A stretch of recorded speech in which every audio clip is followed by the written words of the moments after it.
Imposto sobre o valor agregado, IVA, que é uma das principais propostas da reforma tributária, não tem agradado grande parte do empresariado. Confederações ligadas aos setores da agropecuária, transporte, comércio, turismo, cooperativistas, serviços de saúde publicaram um manifesto pedindo a revisão do texto em discussão no Congresso Nacional. Quem conversa conosco agora é o advogado especialista em direito tributário, Leonardo Brigante. Muito boa tarde, Leonardo. Boa tarde, Marcelo, boa tarde, Diogo Schelp.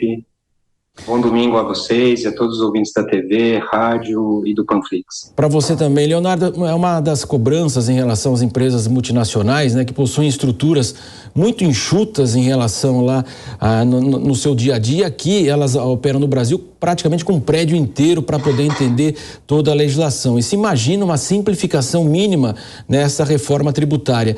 Mas ali a gente pôde observar que essa queda de braço, evidentemente, ninguém quer pagar mais ou perder. Como é que vai haver um consenso aí em relação a esse tema? Essa é a grande pergunta do milhão, né? Eu acho que, de certa forma, o pleito que os setores fazem, ele tem, de fato, uma procedência, né? Acho que o governo e a comissão deveria esgotar esse tema, porque ambas as propostas que estão em tramitação no Congresso, elas buscam uma alíquota base de tributação do que a gente está chamando de Imposto sobre Valor Agregado, né? Do IBS, como vem nominado nas reformas. Isso vai fazer com que, tanto em uma quanto a outra proposta, você tenha uma consolidação de alguns tributos em um único tributo, mas esse tributo tem potencialmente a chance de ser aplicado para N setores com uma única alíquota. E isso, obviamente, vai fazer com que 1 quilo de feijão possa ser tributado pela mesma alíquota do que um videogame, por exemplo, né? As propostas, elas falam em alguns benefícios para tentar tratar essas diferenças, mas eu acho que, ao meu ver, deveríamos contemplar setores que são diferentes em relação aos outros, né? Eu acho que a gente não pode esquecer que, claro, a reforma ela tem uma pressão não só pelo próprio sistema tributário, que é um sistema muito complexo no Brasil, né? Ela tem sofrido aí pressão política para que esse texto seja aprovado ainda esse ano. Existe uma questão econômica, né, com alguma perda de arrecadação que se verificou. O governo tem aí um dilema em relação a custeio, então ele precisa de fato arrecadar mais do que vem fazendo, mas eu acho que essas questões elas não podem atropelar essa reforma que é essencial para o país, né? E somente discorrendo aqui um pouco, eu acho que o sistema de tributação, ele é um sistema que tem que alcançar o que a gente chama de justiça fiscal, ele tem que alcançar essencialidade, né? E justiça fiscal significa tributar menos quem produz riqueza e onerar quem não a faz, né? Quem não produz riqueza.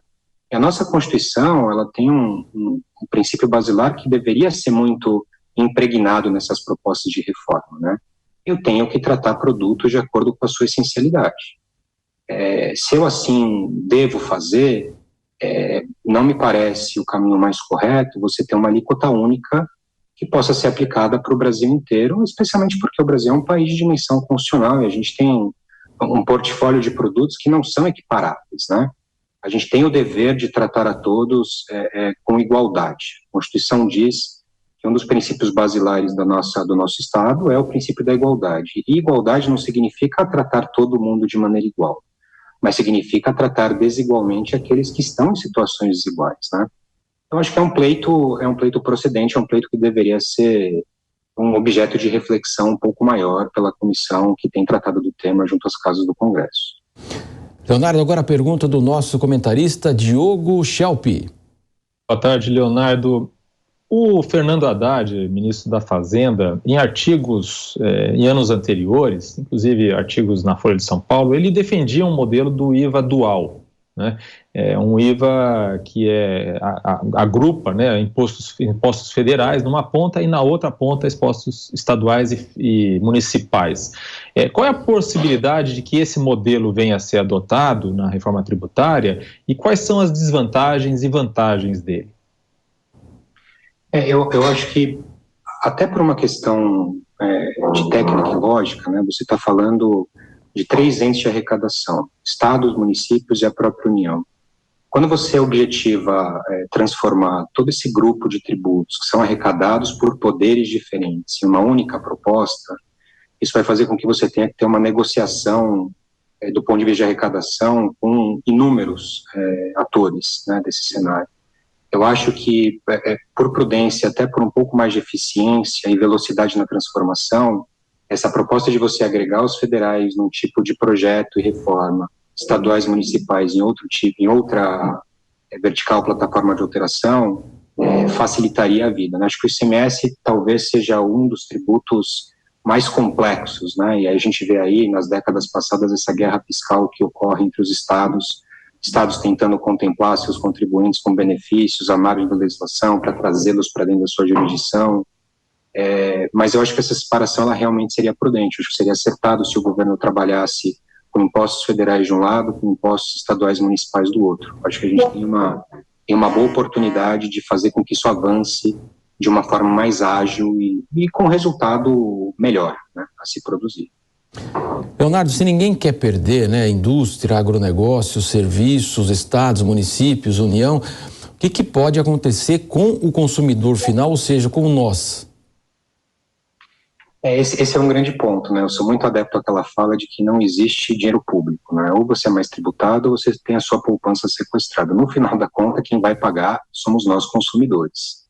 Eu acho que o pleito aqui, efetivamente, quando você estabelece uma alíquota única para todos os setores, para a região inteira brasileira, você pode ter, em relação a produtos que hoje são essenciais e que têm alíquotas menores, exatamente por causa dessa característica, vão passar a custar mais caro na ponta, né? Isso não tem o que se fazer. Acho que ainda que o empresário, o produtor, tenda a reduzir a sua margem de lucro dentro da venda de um produto, essa alíquota, da forma como está proposta, ela pode sim fazer com que o produto custe mais caro na ponta e no final quem paga é quem consome, né? Isso de fato vai acontecer. Eu acho que esse é um ponto importante para que a gente entenda, né? Acho que estabelecer uma alíquota única, ela pode ser muito, muito boa do ponto de vista de simplificação, né? Você não tem que caracterizar produto, você não tem que classificar setor.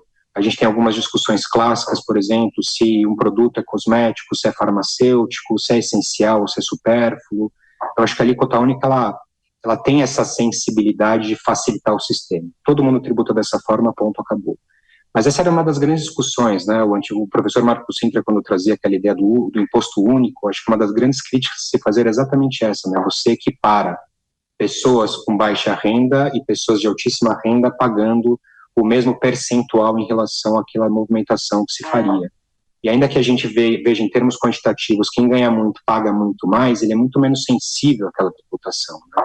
Então, acho que os produtos que são essenciais para uma economia, eles deveriam ter um tratamento diferenciado e uma alíquota máxima diferente, né? Talvez se a gente pudesse escalonar as alíquotas máximas por setor, ou por tipologia de produto, isso, claro, não mata a complexidade do sistema como tem-se intenção de fazer, mas eu acho que a gente fica um pouco mais próximo da justiça fiscal e do próprio princípio de igualdade que está na Constituição. Algo diferente disso facilita a arrecadação, acho que facilita a fiscalização, mas pode gerar essa idiosincrasia diferente de você ter que pagar muito mais por um produto que é essencial, né? Alguns estudos dos setores, eu não fiz a confirmação matemática, mas mostram que eu posso ter um impulsionamento em termos de custo final na ponta de produtos que hoje são essenciais, como alimentos, produtos do agro, substancial, né? E isso fatalmente vai gerar os efeitos normais de um aumento de preço, talvez de uma redução de consumo, talvez até de uma pressão inflacionária por essa repercussão dentro do preço derivado da tributação que se estabeleceu. E o que me preocupa muito é que, claro, né, a gente também precisa ser muito crítico. Eu acho que a matemática tem que vir também à mesa, porque o Brasil, eu digo, né, é o país das pegadinhas. Eu me lembro lá em 2002, 2003, quando a contribuição do PIS e da COFINS foi transformada daquela contribuição cumulativa, ou seja, todo mundo pagava em cima do seu faturamento e você não descontava nada do que consumia, você não tinha tributação de valor agregado. Você tinha tributação de 100% da sua fatura. Então, em 2002 e 2003, criou-se a figura do PIS e COFINS não cumulativo. Se vocês forem ao banco de dados da Receita Federal, você transforma a contribuição em não cumulativo, que é um avanço do ponto de vista de conceito, deixa eu tributar somente aquilo que eu agrego, não tudo de novo, a todo o faturamento que se faz, mas a arrecadação aumentou, né? O ônus do PIS/COFINS acaba aumentando para N setores econômicos. Então, acho que a tributação de valor agregado, do ponto de vista de conceito, ela é muito importante, mas, de novo, acho que a gente tem que entender e avaliar setores, né? Hoje eu tenho um setor de serviços que contribui de maneira representativa para o PIB. Qual que é o maior insumo do prestador de serviço? É mão de obra. Mão de obra direta, em folha, não gera crédito. Então, você imagina, se isso não for visto na reforma, você imagina o produtor de serviço tendo que tributar 25%, que é o que se estima de alíquota padrão dentro dos ambientes das propostas de reforma, sem poder descontar o custo que ele tem com mão de obra direta. Assim, vai haver, de fato, uma potencial elevação no custo do prestador de serviço, né? Que contribui demasiadamente para a arrecadação, para aquilo que compõe o número do nosso produto interno bruto.